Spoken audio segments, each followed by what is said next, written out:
Welcome, Deronda here. Today I'm going to show you how to roast broccoli in 7 minutes. When you're purchasing your broccoli, you want to make sure you have this beautiful emerald green florets that are very stiff when you push down on it. That means it's nice and fresh. I cut these down into bite-sized pieces.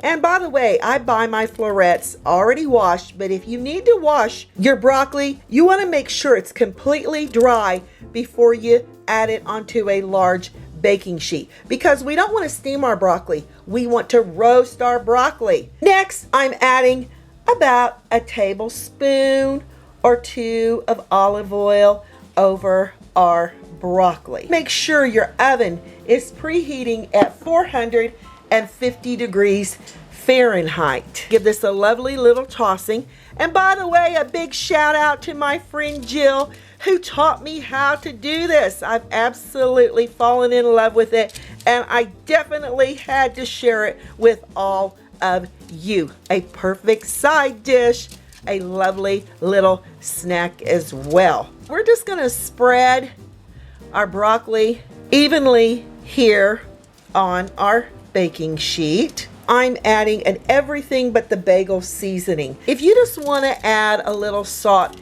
and pepper here to your broccoli, you may. Or if you don't want to add anything at all, you may do that too.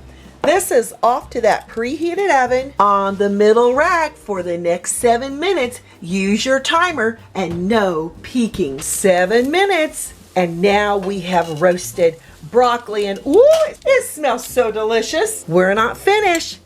Next, we're going to add a tablespoon or 2 of cubed butter. Pan is hot enough to melt the butter, and we're just going to start tossing our cruciferous vegetable here in the butter till it's completely melted and has emulsified right into our broccoli florets. Those cubes of butter are just melting away. Look at those little brown bits on that broccoli. It's gonna give it tremendous flavor. I gotta give it a try. Woohoo, here we go. Wow, perfectly tender. And that caramelized bit of broccoli makes this absolutely fantastic. Delicious as a side dish or just a snack all by itself. I'm Deronda with Foods 101. Give me thumbs up, leave me a comment, hit that notification bell to be the first to get my new YouTube food videos. Thanks a million for watching. Stay safe, and I'll catch you lovely people later.